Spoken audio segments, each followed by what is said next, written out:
What's wrong with the blacks? Nothing's wrong with the blacks as a race. Nothing. I mean, there are good African Americans. There are not so good African Americans. There are good white people, not so good white people. You know, Where are it's they? a hard question. Where are they? Well, I know plenty of African Americans who are wonderful people. Really? Several who are judges, and they're doing a great job on the bench. That make me nervous. Why? To have a black judge? What's wrong with that? I might well throw myself in jail already. No, not at all. They'll listen. I mean, the ones I'm thinking of will listen. They'll apply the law. But they hate white people. They believe in affirmative action. They believe in reparations. They believe in slavery and Jim Crow. Not and all they're very black, judgmental. Jesse, not all blacks. Well, I know there are some that Yeah. are not like Jesse Clarence Thomas. You know who he is? Of course. I met with him several times. Amazing. Yeah, I've never met him. Human being and an amazing judge. Okay. So there are a few sprinkled here and there. But how will you tell the good ones from the bad ones that they all look alike? Well, they don't all look alike, and you got to talk to them. That's how you find out. And so the blacks that are attacking the whites and robbing their homes and fighting for reparations and all this mess, what's wrong with them? Well, the ones who are robbing, engaging in home invasion robberies or pulling 211s, carjackings, why does anybody become a criminal? Some because it's mental health issues.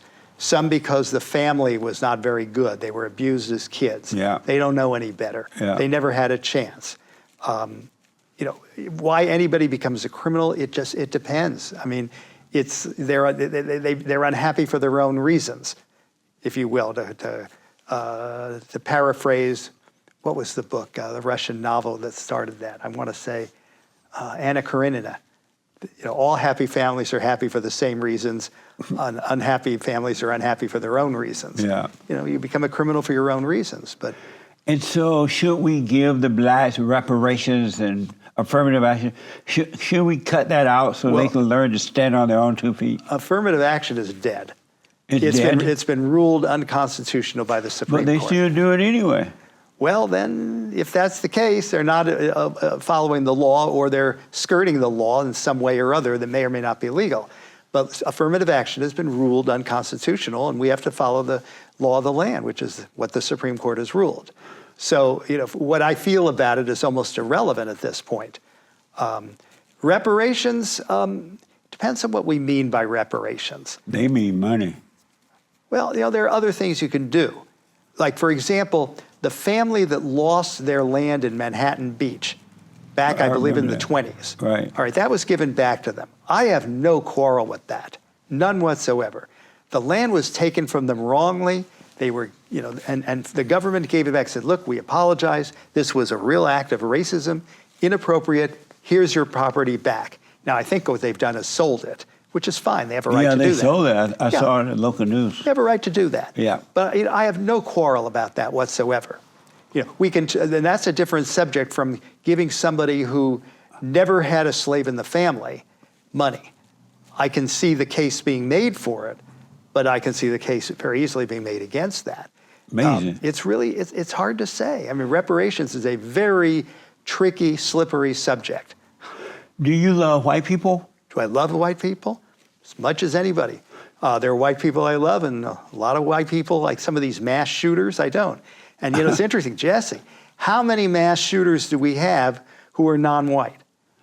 Most of them seem to be disaffected white males. No. Blacks commit mass shooting every day. Well, okay, I hear what you're saying. So and it doesn't get into more. get into the newspapers. Right. But the ones that get in the papers, you have disaffected white people. They'll put the white people in the paper, but not the black. That's true. Is that fair? Probably not. Yeah. Probably not. Let me ask this. Let me suggest a book for you. Okay. Which I just finished reading. It's by a professor at Harvard, Michael Sandel. He wrote a book called The Tyranny of Merit. And it talks about why people, especially uneducated white males, uneducated meaning they didn't go to college or might not have even made it out of high school, why do they feel so disaffected angry, disrespected. And he really delves into it in a good way and talks about it. And he's long on analysis, short on recommendations, but some of the recommendations he has are pretty good. How do you feel about how do you feel about the hatred that's being put up on white people today in their own country? They've been blamed for everything.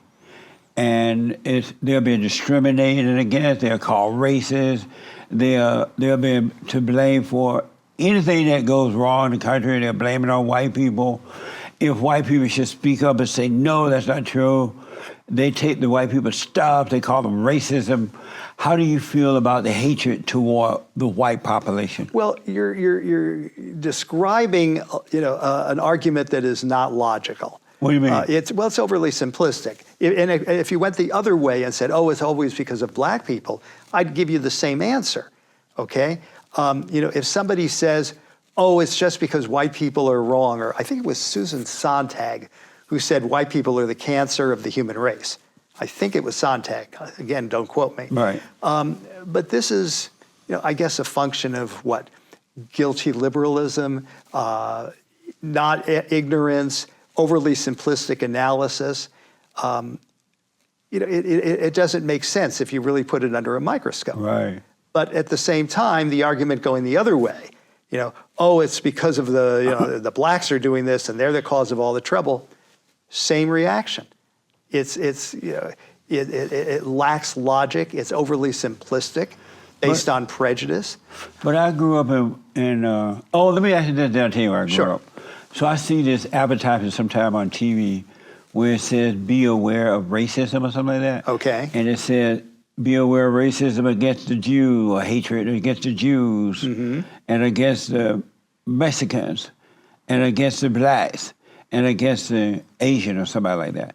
Racism is always wrong, hatred always wrong. But I notice that they leave out white people whenever they talk about people being discriminated against, being attacked. They never mention white being attacked. Why is that? When it's so apparent that it is, why don't, and since they're going to add all the other cultures into the being attacked, why not add the white people? They should. Too? But why do you think they don't? Some people would then call it a racist ad. Some people would say the ad lacks authenticity or genuineness, that could be any one of any number of reasons. Some people would say it's not a politically correct thing to say.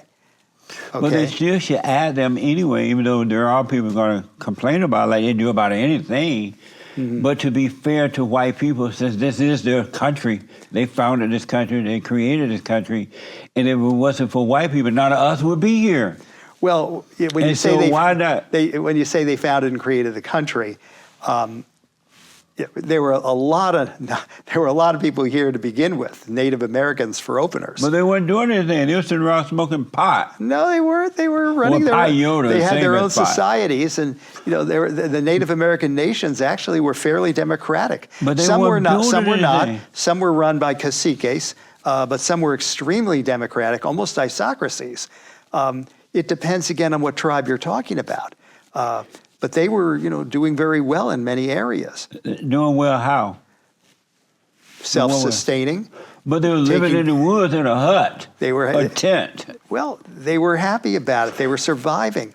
They were thriving. But again, they were fighting each other. They were warring amongst each other. They were killing one another, raping and robbing and doing all kind of some tribes evil things, right? Some tribes were. But the white people brought peace into their lives. Well, not General Custer.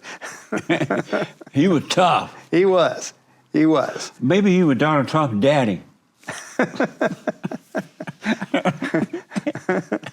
I'll live with that suggestion. But why don't people of color, of all color, give credit to white people for, with the help of God, creating the Constitution, the greatest country in the world, freedom? Why don't they give Jesse, more? in this country, it goes back to slavery. What do you mean? Well, white people enslaved non-whites, okay? Right. So I think everybody enslaved somebody at some point. That's true. Romans enslaved, North Africans. Blacks enslaved blacks. Oh, no question.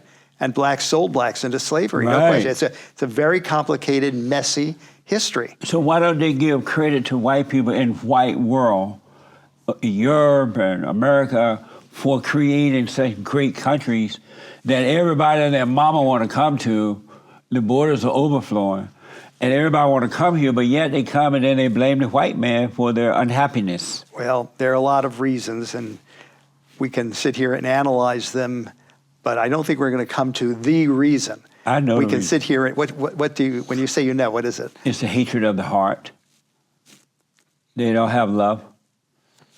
And when you have anger, you don't have love, and you're always blaming somebody else for your fault, failure. Mm-hmm. But if you have love, you don't blame anyone. Very possible. Isn't that amazing? Yeah, very possible. Do you believe that slavery have anything to do with the failure of black people that are so angry and out of control? Or is it in the home? It's a little of everything, including the Jim Crow laws, which came after Reconstruction. They hurt a lot. How? They treated blacks as inferior. It was a form of ersatz slavery Where? in the South. What and in part? many ways, I would say right across the southern part of the United States, and even into areas like California.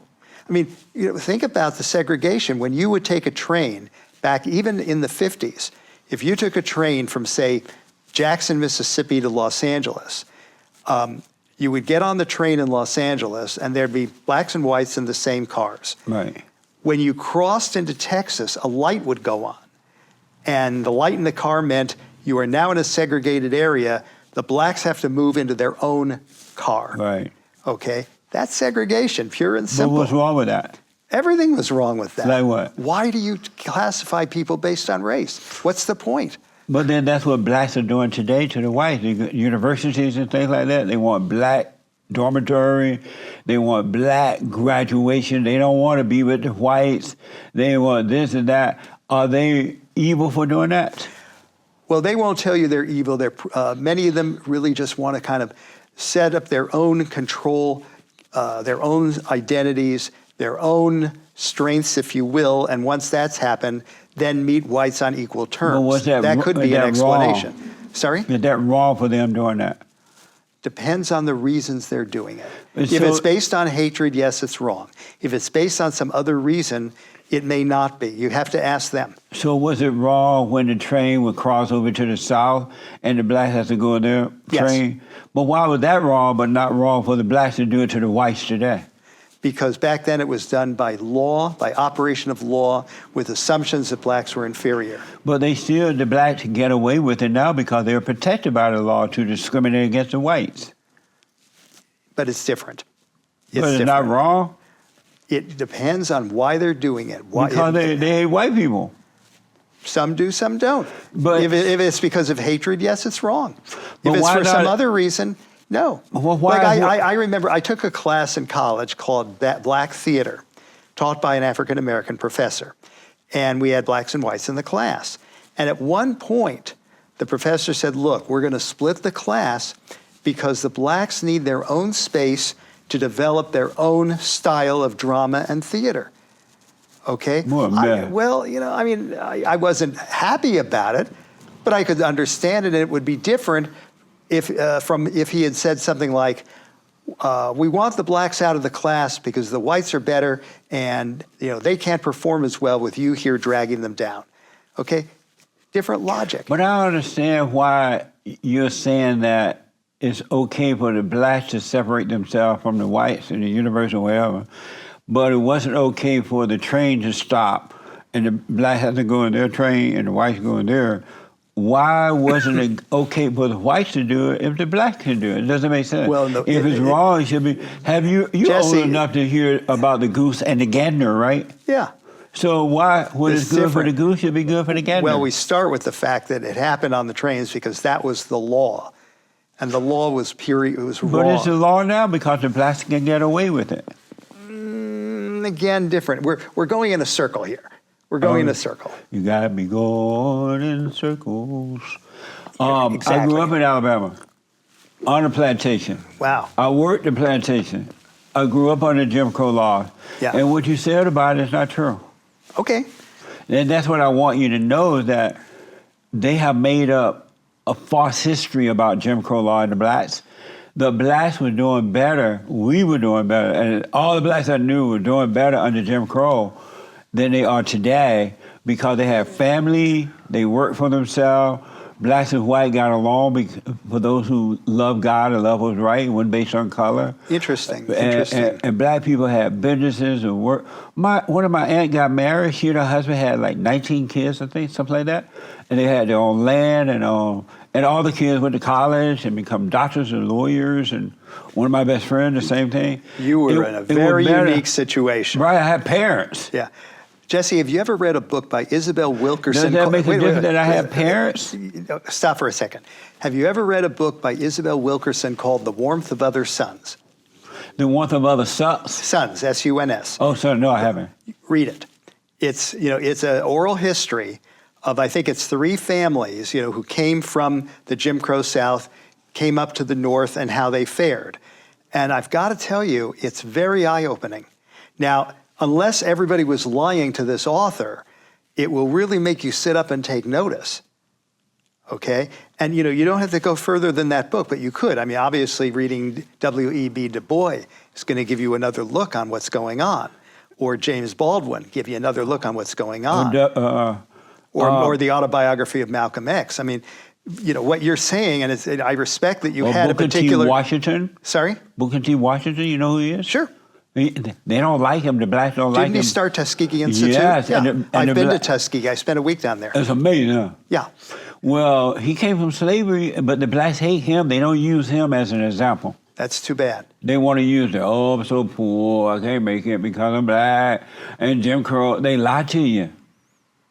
Do you know that all of my uncles and aunts, when they grew up in Alabama, they're much older than I am, right? Mm-hmm. And when they left Alabama, they went to Indiana, Florida, New York.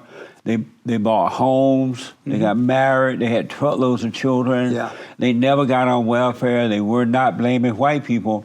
And they were older than I am and was at the time. And they grew up under supposedly worse conditions than anybody else. Why were they able to do fine and teach their children the same thing? Well, let me look.